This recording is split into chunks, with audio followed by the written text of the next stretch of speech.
You may have seen this symbol in the news a lot recently. It's the symbol of the Unification Church, founded in 1954 by Reverend Sum Young Moon and co-founded by Dr. Hak Jahan Moon. They've been in the news a lot recently for charges of bribery of political officials, embezzlement, and coercing donations from members. But although some people say this is a cult symbol, it's actually far more significant than that.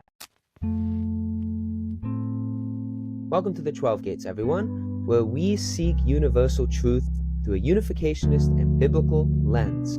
I'm your host, Luke Jean, and today we are going to dive into the 12 Gates symbol, otherwise known as the Tungil symbol.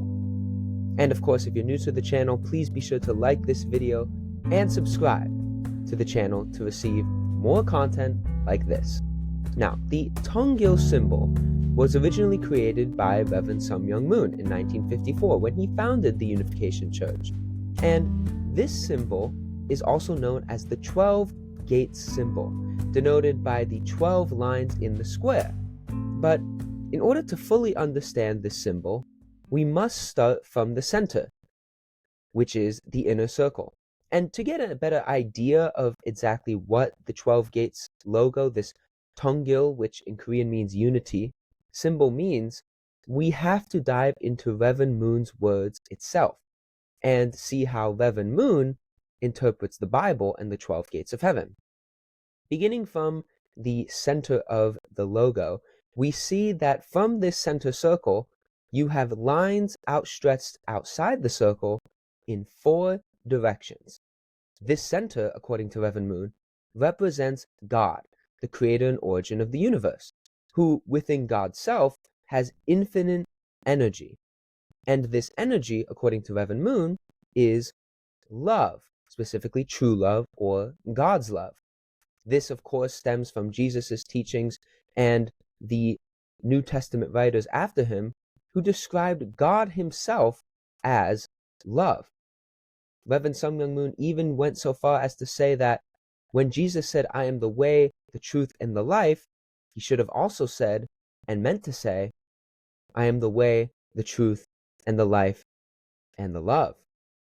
Now, love is what is emanating outside the circle in 4 directions, specifically north, south, east, and west.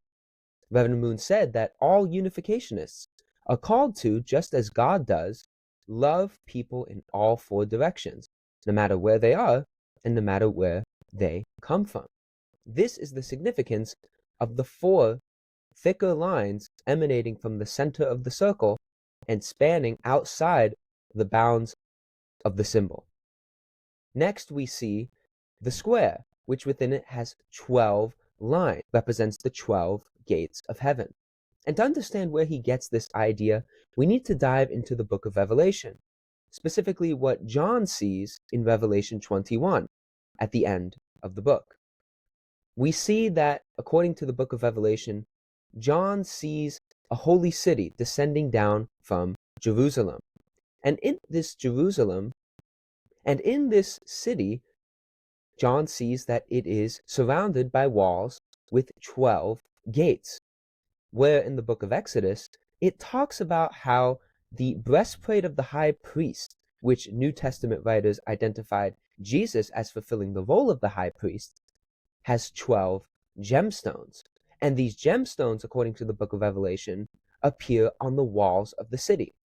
So there is some connection in the Bible between the 12 gemstones featured on the breastplate of the high priest in the book of Exodus and the 12 gates of heaven on the walls of the holy city that John sees descending down from heaven.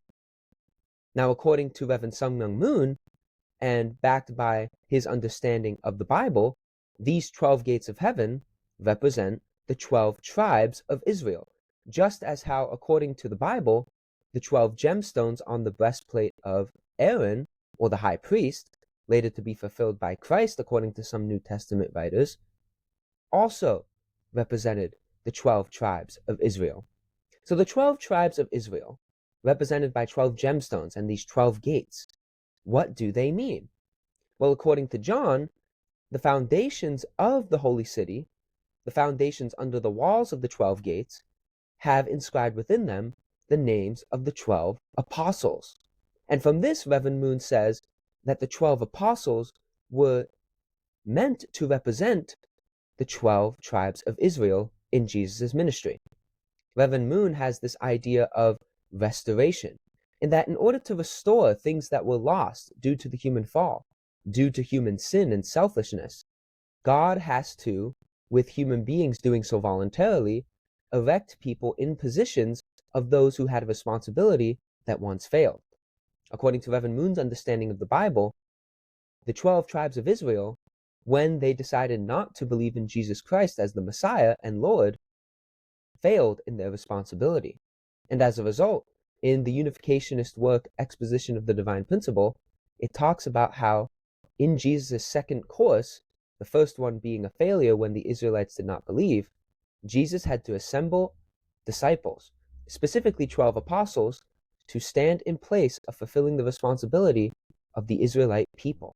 It is from this that Reverend Moon says that the 12 gates of heaven not only represent the 12 tribes of Israel, but the 12 apostles. And now Reverend Moon goes one step further.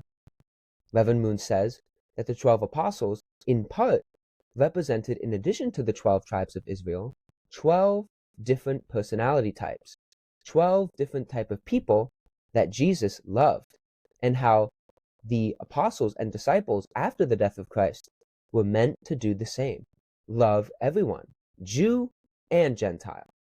And it was through this that Reverend Moon said that Unificationists also need to love all types of people, no matter the race, color, or ethnicity, in all 4 directions.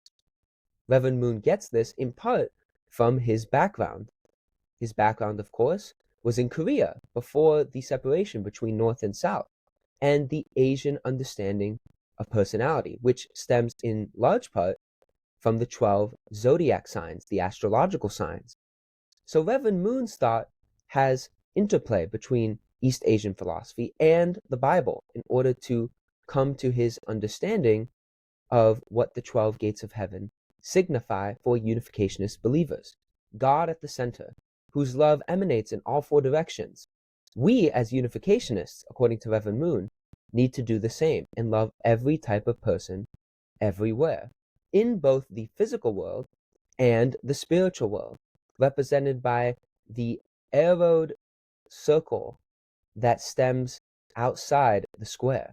In other words, in Unificationist terms, the give and receive action between the physical world and the spiritual world. This is what the 12 gate symbol, the Tungil symbol, actually represents in Unificationist theology. And this is how Reverend Moon understands biblical theology, unpacks it, and puts it into one sacred symbol, called the 12 gates. I feel called as a Unificationist myself to love in all directions, specifically in the realm of religion, theology, and philosophy. I believe that the universal truth is expressed through various expressions of truth throughout history. And my focus on biblical theology and Unificationist theology is to help uncover this universal truth, uncover at a deeper level what God's truth, which is unchanging, really is, and how it has been expressed through human beings who are imperfect throughout the course of our imperfect history. So if you're interested in coming on this journey with me, learning from others, both Unificationist and non-Unificationist alike, subscribe to my channel and share this video with your friends. Thank you for watching, and I'll see you next time.